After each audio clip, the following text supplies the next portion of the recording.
The Adventure of the Three Gables by Arthur Conan Doyle. Narrated by Peter Silverleaf.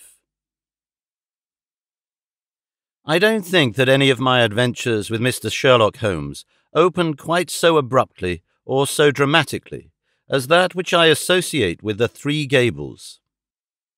I had not seen Holmes for some days, and had no idea of the new channel into which his activities had been directed. He was in a chatty mood that morning, however, and had just settled me into the well-worn low armchair on one side of the fire, while he had curled down with his pipe in his mouth upon the opposite chair, when our visitor arrived. If I had said that a mad bull had arrived, it would give a clearer impression of what occurred. The door had flown open, and a huge Negro had burst into the room. He would have been a comic figure if he had not been terrific, for he was dressed in a very loud grey check suit with a flowing salmon-coloured tie. His broad face and flattened nose were thrust forward, as his sullen dark eyes, with a smouldering gleam of malice in them, turned from one of us to the other. "Which of you gentlemen is Massa Holmes?" he asked. Holmes raised his pipe with a languid smile. "Oh, it's you, is it?" said our visitor, coming with an unpleasant, stealthy step round the angle of the table. "See here, Massa Holmes, you keep your hands out of other folks' business. Leave folks to manage their own affairs. Got that, Massa Holmes?" "Keep on talking," said Holmes. "It's fine." "Oh, it's fine, is it?" growled the savage. "It won't be so damn fine if I have to trim you up a bit. I've handled your kind before now, and they don't look fine when I was through with them. Look at that, Massa Holmes." He swung a huge knotted lump of a fist under my friend's nose. Holmes examined it closely with an air of great interest. "Were you born so?" he asked, "or did it come by degrees?" It may have been the icy coolness of my friend, or it may have been the slight clatter which I made as I picked up the poker. In any case, our visitor's manner became less flamboyant. "Well, I've given you fair warning," said he. "I've a friend that's interested out Harrow way, you know what I'm meaning, and he don't intend to have no button in by you. Got that? You ain't the law, and I ain't the law either, and if you come in, I'll be on hand also. Don't you forget it." "I've wanted to meet you for some time," said Holmes. "I won't ask you to sit down, for I don't like the smell of you, but aren't you Stevie Dixie the Bruiser?" "That's my name, Massa Holmes, and you'll get put through it for sure if you give me any lip." "It is certainly the last thing you need," said Holmes, staring at our visitor's hideous mouth. "But it was the killing of young Perkins outside the Holborn bar. What, you're not going?" The Negro had sprung back, and his face was leaden. "I won't listen to no such talk," said he. "What have I to do with this here Perkins, Massa Holmes? I was training at the bull ring in Birmingham when this boy done get into trouble." "Yes, I'll tell the magistrate about it, Steve," said Holmes. "I've been watching you and Barney's Stockdale." "So help me the Lord, Massa Holmes." "That's enough. Get out of it. I'll pick you up when I want you." "Good morning, Massa Holmes. I hope there ain't no hard feelings about this here visit." "There will be unless you tell me who sent you." "Why, there ain't no secret about that, Massa Holmes. It was that same gentleman that you have just done gone mention." "And who set him onto it?" "So help me, I don't know, Massa Holmes. He just say, 'Stevie, you go see Mr. Holmes and tell him his life ain't safe if he go down Harrow way.' That's the whole truth." Without waiting for any further questioning, our visitor bolted out of the room almost as precipitately as he had entered. Holmes knocked out the ashes of his pipe with a quiet chuckle. "I'm glad you were not forced to break his woolly head, Watson. I observed your manoeuvres with the poker. But he is really rather a harmless fellow, a great muscular, foolish, blustering baby, and easily cowed, as you have seen.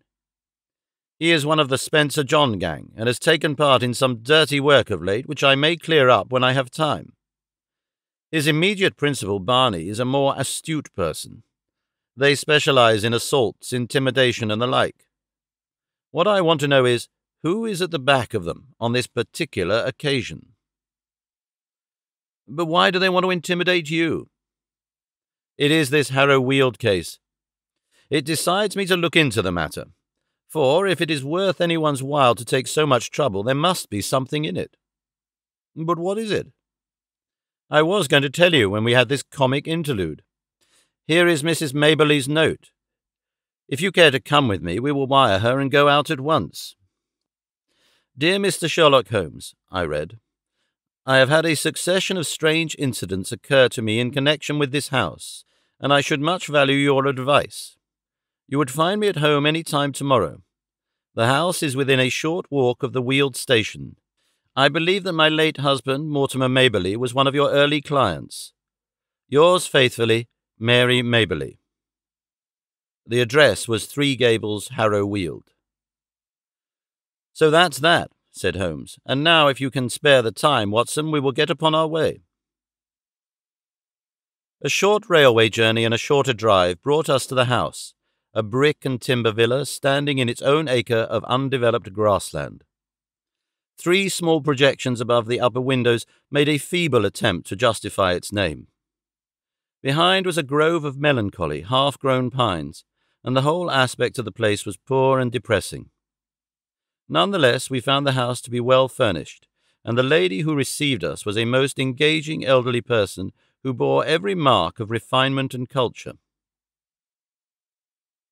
I remember your husband well, madam, said Holmes, though it is some years since he used my services in some trifling matter. Probably you are more familiar with the name of my son Douglas. Holmes looked at her with great interest. Dear me, are you the mother of Douglas Maberly? I knew him slightly, but of course all London knew him. What a magnificent creature he was. Where is he now? Dead, Mr. Holmes, dead. He was attaché at Rome, and he died there of pneumonia last month. I am sorry. One could not connect death with such a man. I have never known anyone so vitally alive. He lived intensely, every fibre of him. Too intensely, Mr. Holmes. That was the ruin of him. You remember him as he was, debonair and splendid. You did not see the moody, morose, brooding creature into which he developed. His heart was broken. In a single month I seemed to see my gallant boy turn into a worn-out, cynical man. A love affair? A woman? Or a fiend? Well, it was not to talk of my poor lad that I asked you to come, Mr. Holmes. Dr. Watson and I are at your service. There have been some very strange happenings. I have been in this house more than a year now, and as I wish to lead a retired life, I have seen little of my neighbours. 3 days ago I had a call from a man who said that he was a house agent. He said that this house would exactly suit a client of his, and that if I would part with it, money would be no object. It seemed to me very strange, as there are several empty houses on the market which appear to be equally eligible, but naturally I was interested in what he said.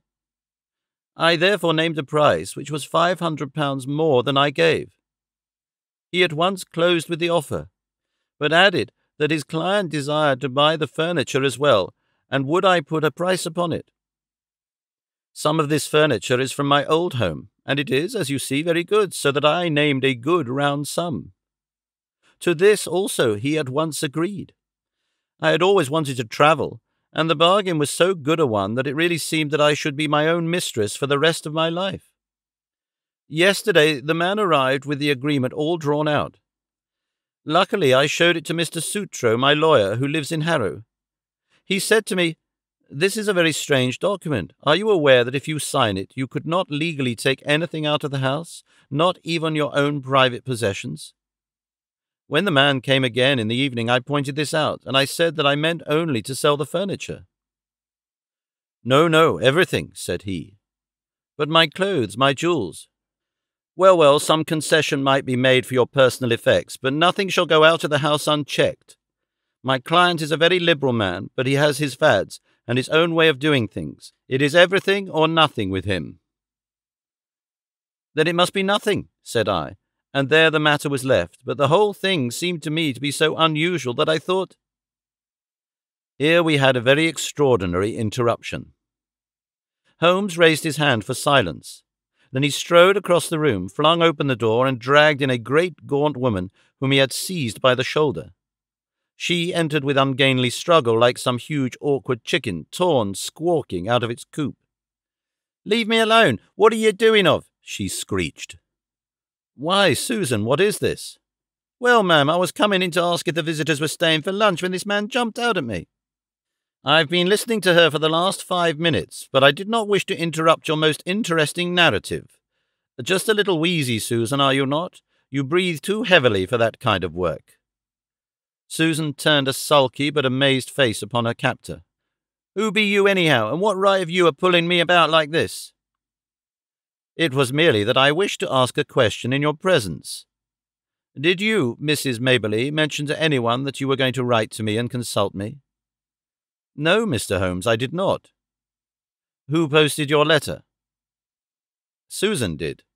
"Exactly. Now, Susan, to whom was it that you wrote or sent a message to say that your mistress was asking advice from me?" "It's a lie. I sent no message." "Now, Susan, wheezy people may not live long, you know. It's a wicked thing to tell fibs. Whom did you tell?" "Susan," cried her mistress, "I believe you are a bad, treacherous woman. I remember now that I saw you speaking to someone over the hedge." "That was my own business," said the woman sullenly. "Suppose I tell you that it was Barney Stockdale to whom you spoke," said Holmes. "Well, if you know, what do you want to ask for?" "I was not sure, but I know now." "Well, now, Susan, it will be worth £10 to you if you will tell me who is at the back of Barney." "Someone that could lay down £1,000 for every 10 you have in the world." "So, a rich man?" "No. You smiled. A rich woman. Now we have got so far, you may as well give the name and earn a tenner." "I'll see you in hell first." "Oh, Susan, language." "I'm clearing out of here. I've had enough of you all. I'll send for my box tomorrow." She flounced for the door. "Goodbye, Susan. Paregoric is the stuff. Now," he continued, turning suddenly from lively to severe when the door had closed behind the flushed and angry woman, "this gang means business. Look how close they play the game. Your letter to me had the 10 p.m. postmark, and yet Susan passes the word to Barney. Barney has time to go to his employer and get instructions. He or she, I incline to the latter from Susan's grin when she thought I had blundered, forms a plan. Black Steve is called in, and I am warned off by 11 o'clock next morning. That's quick work, you know." "But what do they want?" "Yes, that's the question. Who had the house before you?" "A retired sea captain called Ferguson." "Anything remarkable about him?" "Not that I ever heard of." "I was wondering whether he could have buried something. Of course, when people bury treasure nowadays, they do it in the post office bank. But there are always some lunatics about. It would be a dull world without them. At first I thought of some buried valuable. But why, in that case, should they want your furniture? You don't happen to have a Raphael or a First Folio Shakespeare without knowing it?" "No, I don't think I have anything rarer than a Crown Derby tea set." "That would hardly justify all this mystery. Besides, why should they not openly state what they want? If they covet your tea set, they can surely offer a price for it without buying you out, lock, stock, and barrel. No, as I read it, there is something which you do not know that you have, and which you would not give up if you did know." "That's how I read it," said I. "Dr. Watson agrees, so that settles it." "Well, Mr. Holmes, what can it be?" "Let us see whether, by this purely mental analysis, we can get it to a finer point. You have been in this house a year?" "Nearly 2. "All the better. During this long period, no one wants anything from you. Now suddenly, within 3 or 4 days, you have urgent demands. What would you gather from that?" "It can only mean," said I, "that the object, whatever it may be, has only just come into the house." "Settled once again," said Holmes. "Now, Mrs. Maberly, has any object just arrived?" "No, I have bought nothing new this year." Indeed? That is very remarkable. Well, I think we had best let matters develop a little further until we have clearer data. Is that lawyer of yours a capable man? Mr. Sutro is most capable. Have you another maid, or was the fair Susan who has just banged your front door alone? I have a young girl. Try and get Sutro to spend a night or two in the house. You might possibly want protection. Against whom? Who knows? The matter is certainly obscure. If I can't find what they are after, I must approach the matter from the other end and try to get at the principal. Did this house agent man give any address? Simply his card and occupation. Haynes Johnson, auctioneer and valuer. I don't think we shall find him in the directory. Honest businessmen don't conceal their place of business. Well, you will let me know any fresh development. I have taken up your case, and you may rely upon it that I shall see it through. As we passed through the hall, Holmes's eyes, which missed nothing, lighted upon several trunks and cases which were piled in a corner. The labels shone out upon them. Milano, Lucerne. These are from Italy. They are poor Douglas's things. You have not unpacked them? How long have you had them?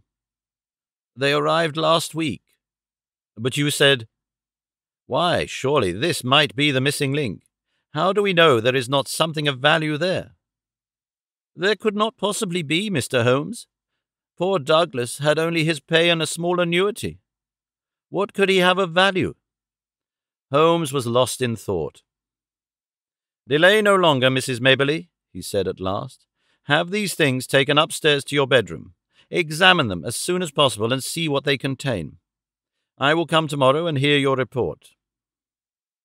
It was quite evident that the Three Gables was under very close surveillance, for as we came round the high hedge at the end of the lane, there was the Negro prize-fighter standing in the shadow. We came on him quite suddenly, and a grim and menacing figure he looked in that lonely place. Holmes clapped his hand to his pocket. Looking for your gun, Massa Holmes? No, for my scent bottle, Steve.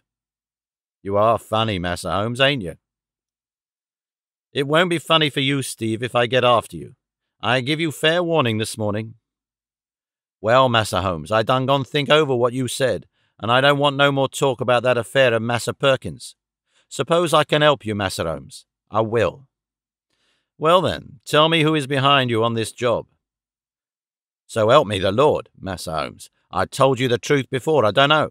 My boss Barney gives me orders, and that's all. Well, just bear in mind, Steve, that the lady in that house and everything under that roof is under my protection. Don't forget it. All right, Massa Holmes, I'll remember. I've got him thoroughly frightened for his own skin, Watson, Holmes remarked as we walked on. I think he would double-cross his employer if he knew who he was. It was lucky I had some knowledge of the Spencer John crowd, and that Steve was one of them. Now, Watson, this is a case for Langdale Pike, and I am going to see him now. When I get back, I may be clearer in the matter. I saw no more of Holmes during the day, but I could well imagine how he spent it, for Langdale Pike was his human book of reference upon all matters of social scandal. This strange, languid creature spent his waking hours in the bow window of a St. James's Street club, and was the receiving station as well as the transmitter for all the gossip of the metropolis. He made, it was said, a 4-figure income by the paragraphs which he contributed every week to the garbage papers which cater to an inquisitive public. If ever, far down in the turbid depths of London life, there was some strange swirl or eddy, it was marked with the automatic exactness by this human dial upon the surface. Holmes discreetly helped Langdale to knowledge, and on occasion was helped in turn. When I met my friend in his room early next morning, I was conscious from his bearing that all was well, but none the less a most unpleasant surprise was awaiting us. It took the shape of the following telegram. Please come at once. Client's house burgled in the night. Police in possession. Sutro. Holmes whistled. The drama has come to a crisis, and quicker than I had expected. There is a great driving power at the back of this business, Watson, which does not surprise me after what I have heard. This Sutro, of course, is a lawyer. I made a mistake, I fear, in not asking you to spend the night on guard. This fellow has clearly proved a broken reed. Well, there is nothing for it but another journey to Harrow Weald. We found the Three Gables a very different establishment to the orderly household of the previous day. A small group of idlers had assembled at the garden gate, while a couple of constables were examining the windows and the geranium beds. Within we met a grey old gentleman who introduced himself as the lawyer, together with a bustling, rubicund inspector who greeted Holmes as an old friend. "Well, Mr. Holmes, no chance for you in this case, I'm afraid. Just a common, ordinary burglary, and well within the capacity of the poor old police. No experts need apply." "I am sure the case is in very good hands," said Holmes. "Merely a common burglary, you say?" "Quite so. We know pretty well who the men are and where to find them. It is that gang of Barney Stockdale with the big nigger in it. They've been seen about here." "Excellent. What did they get?" "Well, they don't seem to have got too much. Mrs. Maberly was chloroformed and the house was... here is the lady herself." Our friend of yesterday, looking very pale and ill, had entered the room, leaning upon a little maidservant. "You gave me good advice, Mr. Holmes," said she, smiling ruefully. "Alas, I did not take it. I did not wish to trouble Mr. Sutro, and so I was unprotected." "I only heard of it this morning," the lawyer explained. "Mr. Holmes advised me to have some friend in the house. I neglected his advice, and I have paid for it." "You look wretchedly ill," said Holmes. "Perhaps you are hardly equal to telling me what occurred." "It is all here," said the inspector, tapping a bulky notebook. "Still, if the lady is not too exhausted." "There is really so little to tell. I have no doubt that wicked Susan had planned an entrance for them. They must have known the house to an inch. I was conscious for a moment of the chloroform rag which was thrust over my mouth, but I have no notion how long I may have been senseless. When I awoke, one man was at the bedside and another was rising with a bundle in his hand from among my son's baggage, which was partially opened and littered over the floor. Before he could get away, I sprang up and seized him." "You took a big risk," said the inspector. "I clung to him, but he shook me off, and the other may have struck me, for I can remember no more. Mary the maid heard the noise and began screaming out of the window. That brought the police, but the rascals had got away." "What did they take?" "Well, I don't think there is anything of value missing. I am sure there was nothing in my son's trunks." "Did the men leave no clue?" "There was one sheet of paper which I may have torn from the man that I grasped. It was lying all crumpled on the floor. It is in my son's handwriting." "Which means that it is not of much use," said the inspector. "Now, if it had been in the burglar's—" "Exactly," said Holmes. "What rugged common sense! Nonetheless, I should be curious to see it."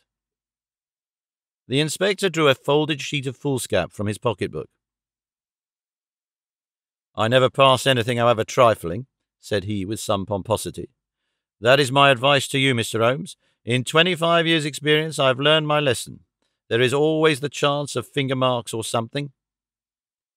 Holmes inspected the sheet of paper. "What do you make of it, Inspector?"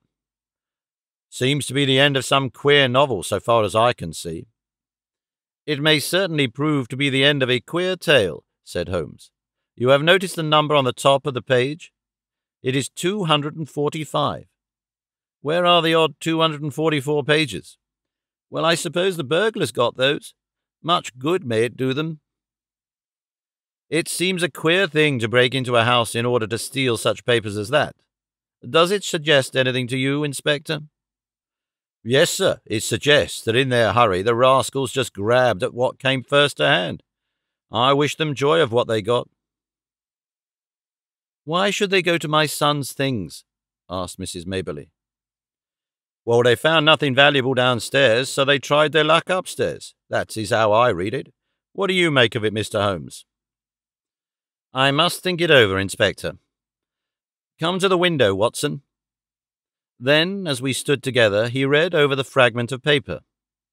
It began in the middle of a sentence and ran like this: "Face bled considerably from the cuts and blows, but it was nothing to the bleeding of his heart as he saw that lovely face, the face for which he had been prepared to sacrifice his very life, looking out at his agony and humiliation.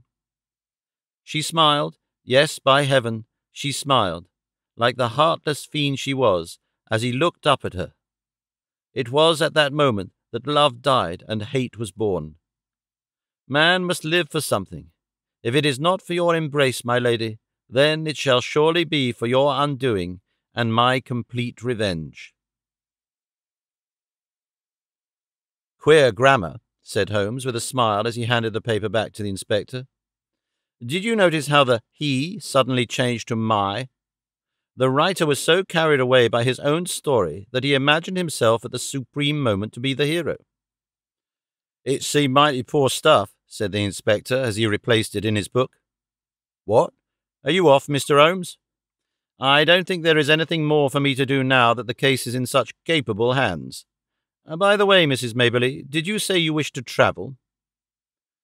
It has always been my dream, Mr. Holmes. Where would you like to go? Cairo, Madeira, the Riviera? Oh, if I had the money, I would go round the world. Quite so. Round the world. Well, good morning. I may drop you a line in the evening. As we passed the window, I caught a glimpse of the inspector's smile and shake of the head. These clever fellows have always a touch of madness. That was what I read in the inspector's smile.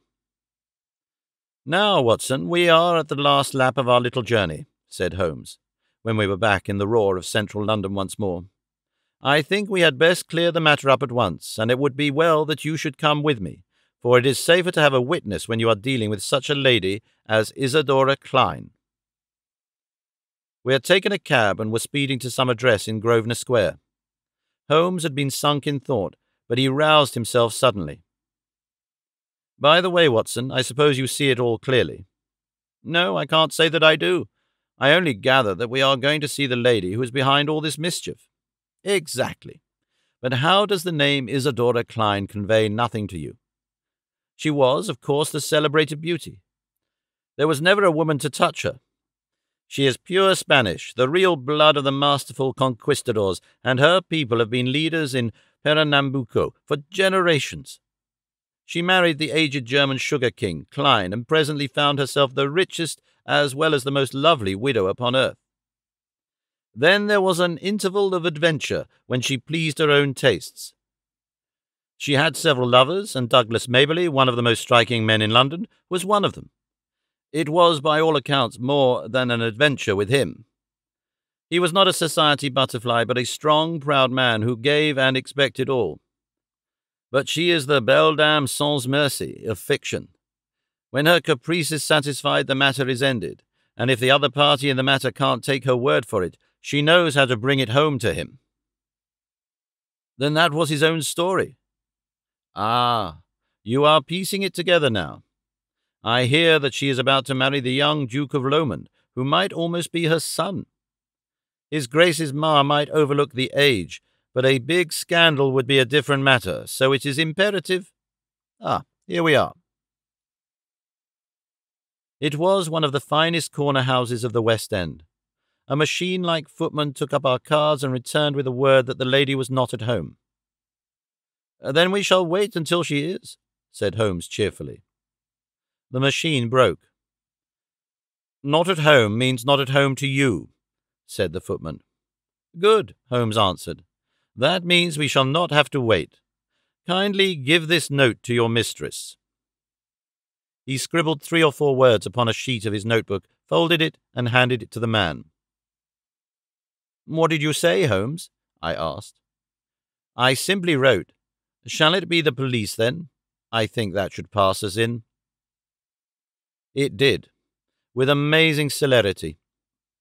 A minute later, we were in an Arabian Nights drawing-room, vast and wonderful, in a half-gloom picked out with an occasional pink electric light. The lady had come, I felt, to that time of life when even the proudest beauty finds the half-light more welcome.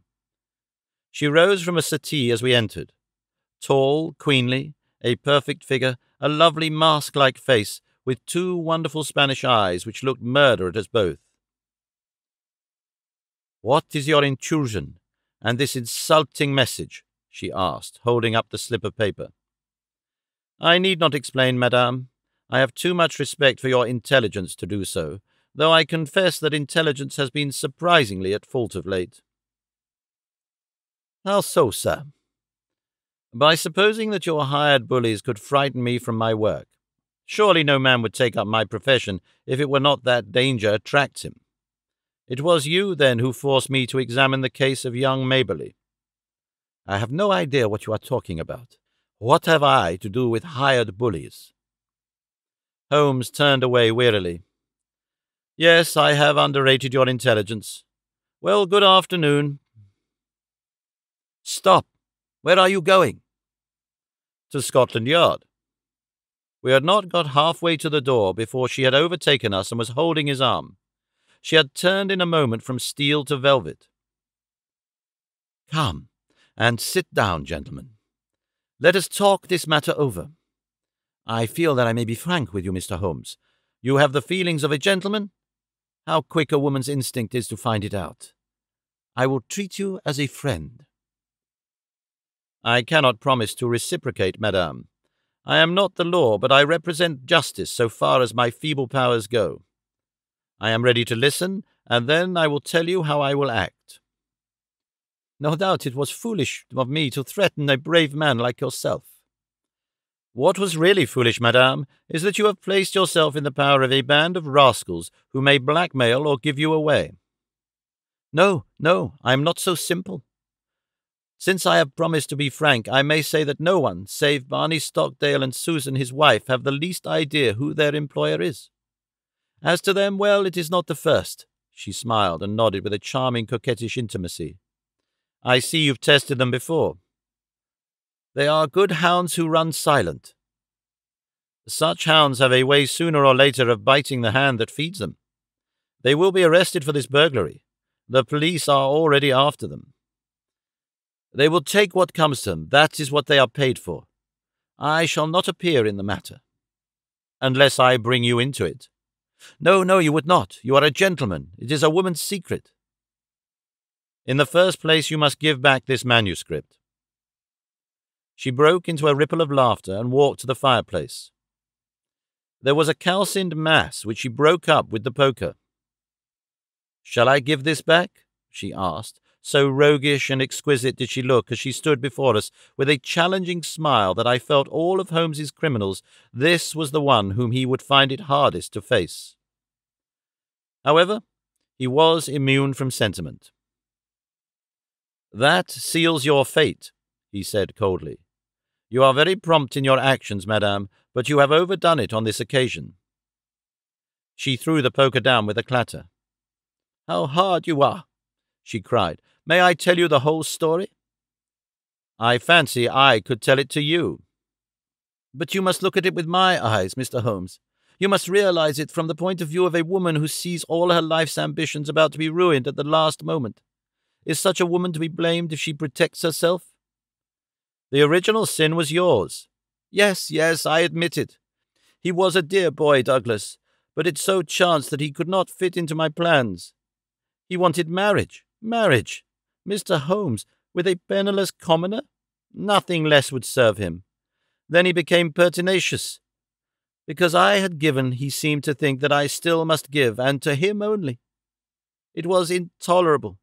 At last I had to make him realize it. By hiring ruffians to beat him under your own window. You do indeed seem to know everything. Well, it is true. Barney and the boys drove him away and were, I admit, a little rough in doing so. But what did he do then? Could I have believed that a gentleman would do such an act? He wrote a book in which he described his own story. I, of course, was the wolf, he the lamb. It was all there under different names, of course, but who in all London would have failed to recognize it? What do you say to that, Mr. Holmes? Well, he was within his rights. It was as if the air of Italy had got into his blood and brought with it the old cruel Italian spirit. He wrote to me and sent me a copy of his book, that I might have the torture of anticipation. There were 2 copies, he said. One for me, one for his publisher." "How did you know the publishers had not reached him?" "I knew who his publisher was. It is not his only novel, you know. I found out that he had not heard from Italy. Then came Douglas's sudden death. So long as that other manuscript was in the world, there was no safety for me. Of course, it must be among his effects, and these would be returned to his mother. I set the gang at work. One of them got into the house as servant. I wanted to do the thing honestly. I really and truly did. I was ready to buy the house and everything in it. I offered any price she cared to ask. I only tried the other way when everything else had failed.